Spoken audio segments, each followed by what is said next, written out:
Group जा दोस्त ॿियनि ग्रुपनि जा दोस्त सोशल मीडिया जा जेके दोस्त असां सां गॾु आहिनि हिन रैली में असां सभिनी खे भलीकार चऊं था। असां हिन मुख़्तसिर किताब जो सिलसिलो बिस्मिल्लाह कंदासूं। तिलावत कलाम खां असां चवंदासूं अज़ीज़ गोरी साहब खे त उहो तिलावत कनि, उन खां पोइ बिस्मिल्लाह।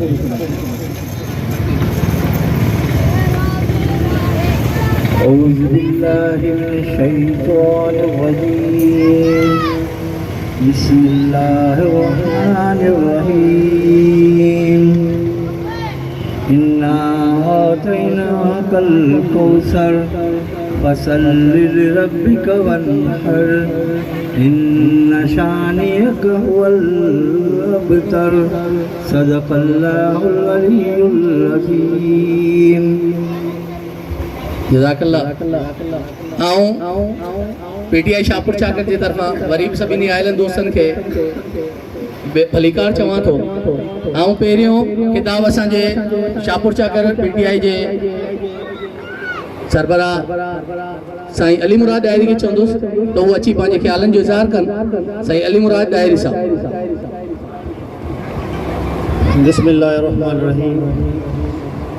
सभिनी दोस्तनि जो शुक्रिया अदा कंदासीं जिन जो हिन रैलीअ में असांजो साथ ॾिनो। सियासी समाजी जेके बि तंज़ीमूं आहिनि उन्हनि सभिनी जो असां बेहद शुक्रिया अदा कंदासीं। दोस्तो, अॼु ख़ान साहब जी कॉल ते महांगाई के ख़िलाफ़ पूरे मुल्क जो अवाम बाहर निकतल है। असां ॾिसूं पिया त हफ़्ते के अंदर एक हफ़्ते के अंदर पेट्रोल के 60 रुपया पेट्रोल के वधायो वियो।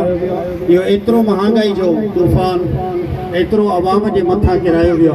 इहो बम खां घटि कोन्हे को, इहो तमामु वॾो बम आहे ऐं जंहिं पाकिस्तान जे पूरे अवाम खे कुचले छॾियो आहे, तबाह करे छॾियो आहे। महांगाई जेको असां जो बुनियादी इशू आहे इहो काफ़ी वक़्त खां हलंदो रहियो आहे, पर हिन इम्पोर्टेड हुकूमत त कमाल ई करे छॾियो जंहिं एतिरो ज़ुल्म करे पूरे मुल्क जे अवाम खे मफ़लूज करे छॾियो, ज़िंदगी खे मफ़लूज करे छॾियो।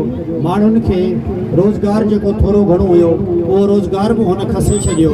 हिन हुकूमत जेतिरो ज़ुल्म कयो आहे उन जी इंतिहा थी वई आहे, जंहिं पूरे अवाम जे पूरे मुल्क जे अवाम खे पूरी तरह कुचले छॾियो आहे, पूरी तरह हिकिड़ी महांगाई जे दलदल में धिके छॾियो आहे। दोस्तो, असां हिन हुकूमत खे जे हिन जेके बि हिन क़दम खया आहिनि इन जी पुरज़ोर मज़म्मत कयूं था, मुखालफ़त कयूं था ऐं असां हिननि जे हर क़दम ख़ासि तौर ते जेको अवामी महांगाई जे ख़िलाफ़ु आहे या जेको अवाम जे ख़िलाफ़ु हिन जो जेको बि क़दम हूंदो असां उन जी मज़म्मत कंदासूं, असां ॿाहिरि निकिरंदासूं। अवां ॾिसो पिया त हींअर पूरो मुल्क ख़ान साहब जे हुकुम ते ॿाहिरि निकितल आहे, महांगाई जे ख़िलाफ़ु निकितल आहे ऐं इंशाअल्लाह असां उमेद कयूं था त ईअं पूरे मुल्क जो अवाम ॿाहिरि निकिरंदो, आवाज़ बुलंद कंदो ऐं अनक़रीब जल्द ही हिन हुकूमत जो ख़ात्मो ईंदो इंशाअल्लाह। महिरबानी। बिस्मिल्लाहिर्रहमानिर्रहीम। इय्याका नअबुदु व इय्याका नस्तईन। तमाम शाहपुर वारा पीटीआई जा कारकुन उहिदेदारान जेके कैंडिडेट असांजा बीठल आहिनि पीटीआई जा या ॿियनि जेके जीडीए आहे असां शहीद भुट्टो वारा दोस्त बीठा आहिनि, सभिनी जी महिरबानी। असल में असांखे हींअर सियासत छॾे सियासत के हिकिड़े पासे रखी करे जे सोचूं असां त असां सां कहिड़ो ज़ुल्म पियो थिए। ही पाकिस्तान जी अवाम ते ज़ुल्म पियो थिए कि पीटीआई या का इमरान खान ते नथा कनि ज़ुल्म, ही पूरी पाकिस्तानी अवाम ते ज़ुल्म पिया कनि। हिननि खे हिननि जा त महल ऐं श्री महल ऐं अलाए छा छा ॿाहिरि मुल्कनि में लंडन ऐं अमेरिका ऐं किथे किथे आहिनि। हिननि खे का फ़र्क़ु न थो पए त महांगाई थींदी त हिननि जो डॉलर वधंदो ऐं उते जेको पैसो पवंदो उनजो बीणो टीणो थींदो।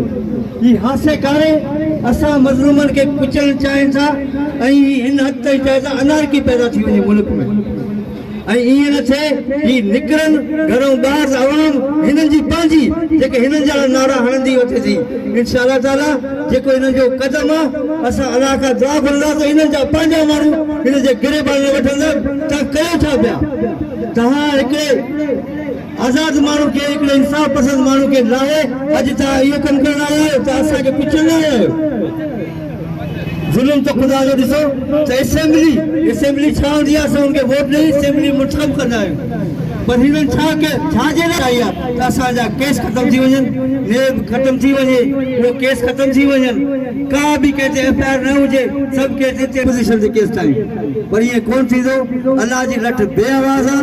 हिननि खे हिते बि लोड़ींदा इंशाअल्लाह ताला ऐं अॻी दुनिया में बि लोड़ींदा।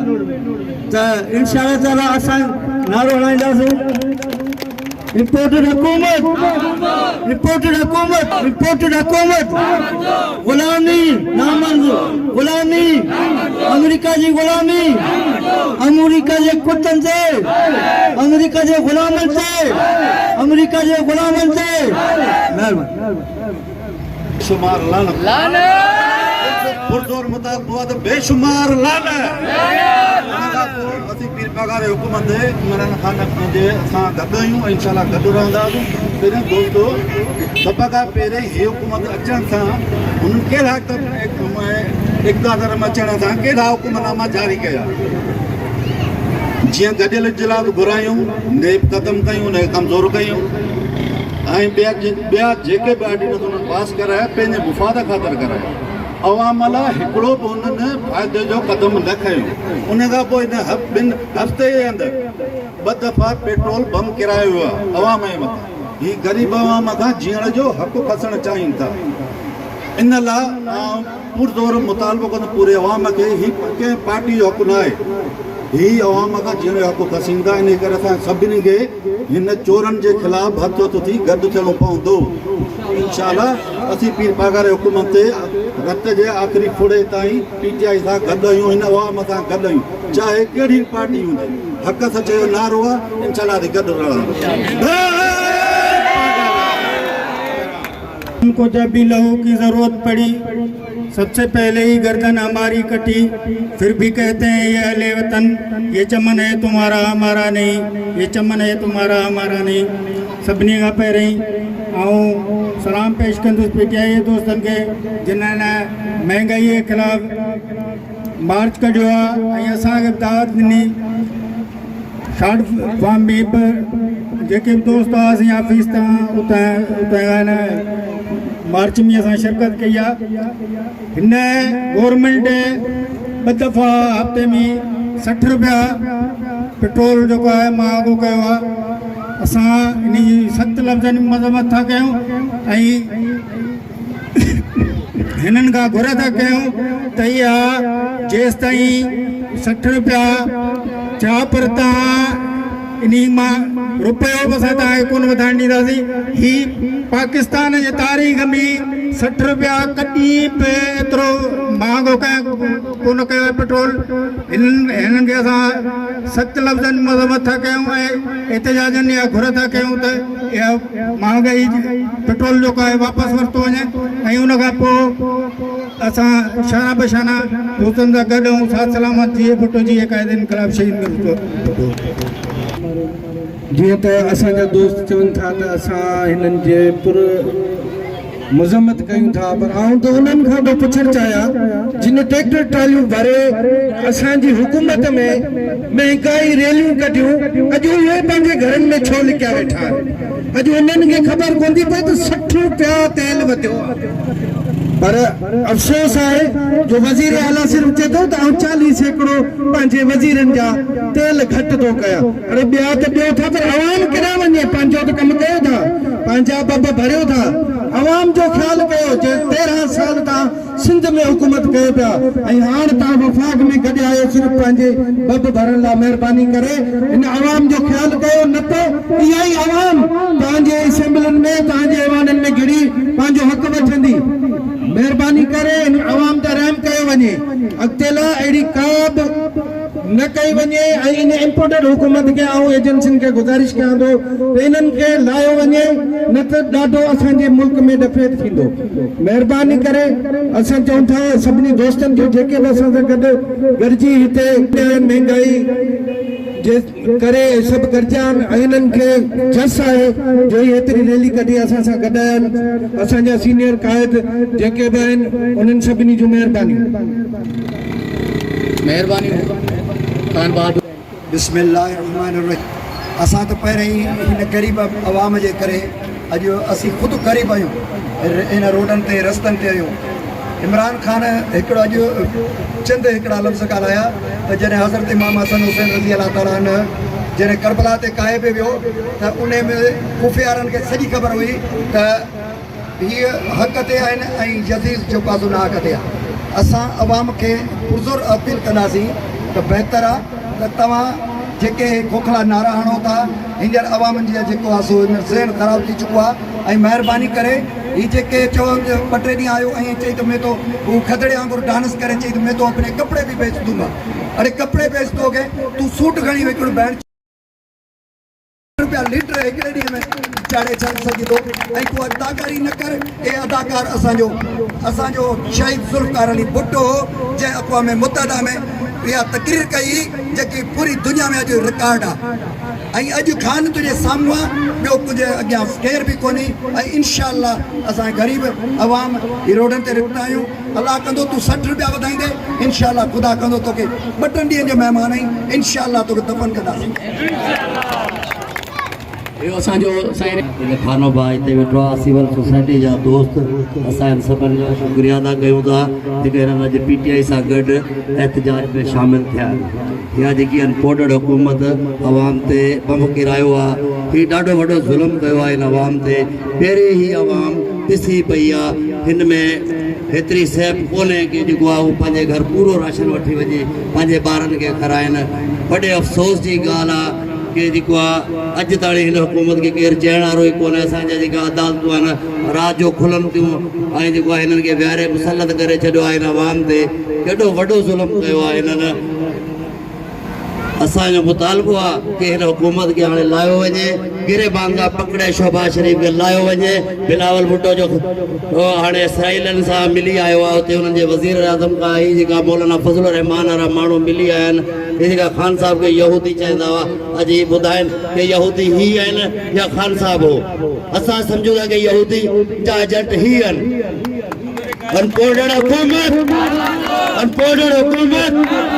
ये लानती हुकूमत, इमरान खान शुक्रिया नहीं कॉल देनी वञी आहे जनाब असांजे मोहतरम इमरान खान जे तरफ़ां ऐं सॼे मुल्क में पुरअमन हू चाहे थो त असां पुरअमन कढूं था। पोइ छो भला इहा असांजे मथां शेयरिंग थी कई वञे, छो असांखे भला आसूबस या गोला हणी ऐं ज़ख़्मी कयो थो वञे। ऐं हिननि जो जेको मनसूबो आहे उहो नापाक मनसूबो आहे। शहबाज शरीफ़ जो चाहे त हिन जे पुट जो जेको चवंदो आहे कपिड़ा विकिणी बि ऐं पंहिंजो जेको आहे सो पूरो मुल्क पंजाब खे ॿियनि खे ॻाल्हि रुगो पंजाब जी थो करे, सिंध जी करे कहिड़ो सिंध खे ॾिनो बि छा आहे अॼु ताईं हिन। सो असां हींअर इमरान खान जे मुताबिक़ सभु निकिरिया आहियूं ऐं महांगाई जे ख़िलाफ़ ई निकिता आहियूं। इंशाअल्लाह ही असांजो लॉन्ग मार्च हींअर अॼु बि इमरान खान ARY ते इहो ॾिनो त 2 ॾींहं असांखे कोर्ट जेको आहे छॾियो आहे त ठीकु आहे, तव्हांखे असां फ़ैसिलो ॿुधाईंदासीं, न त इंशाअल्लाह ताला इहा साॻी अवाम पाण ई इन इस्लामाबाद D चौक ते पुॼंदी। असां पाण कारकुन ते वञी ऐं इमरान खान जो साथ ॾींदासीं। इमरान खान इम्पोर्टेड हुकूमत ही चोर जेको मौक़ो मिलियो पंहिंजे ख़्यालनि जो इज़हार करण जो तरीक़े इंसाफ़ जे तरफ़ां। जीअं त सभिनी खे ख़बर आहे त अॼु जेकी रैली कढी वई आहे उहा महांगाई जे ख़िलाफ़ में कढी वई आहे। ऐं हिन 60 रुपया जेको 60 रुपया जा असीं राग कयूं पिया, असल में इहे 60 रुपया न आहिनि, इहे पूरी तलाह $60 बिलियन डॉलरनि जो जेको बम आहे उहो अवाम जे मथां किरायो वियो आहे। सो असां चवंदासीं आला अदलिया खे ऐं पाक फ़ौज खे त हिन इम्पोर्टेड हुकूमत खे लाथो वञे। उन खां अॻु जो हिन ग़रीबनि जा लाश ख़ुदकुशी करण ते मजबूर थी खां अॻु हिन हुकूमत खे लाथो वञे। जेकॾहिं न त ॿी सूरत में हीअ जेकी बिगड़ियल आवाम आहे जेके जो रोडनि ते निकिती आहे उहा इमरान खान साहब जी काल ते सुभाणे इस्लामाबाद पहुचंदी ऐं तव्हांखे गले मां खिलाईंदी इंशाअल्लाह। इम्पोर्टेड हुकूमत नामंजूर, पाकिस्तान जिंदाबाद। तो अस्सलाम वालेकुम। ये जो एहतजाज किया गया है तहरीक इंसाफ की तरफ से, बल्कि पूरे शहर की तरफ से, ये हर जो है पाकिस्तानी उसका हक है, जो कि ये इम्पोर्टेड हुकूमत जो कि हमारे ऊपर मसलत की गई है, ये छांगा मांगा सब मिला के जिन्होंने गरीब से जीने का हक छीन लिया है। एक हफ्ते के अंदर अंदर 60 रुपए का जो इन्होंने इजाफा किया है, अब बताओ गरीब आदमी क्या करेगा। मेरा इन आपके तवज्जुह से प्रोडेड हुकूमत को पैगाम है, खुदा के लिए इस अपने फैसले को जो है इस पे नजरसानी करें।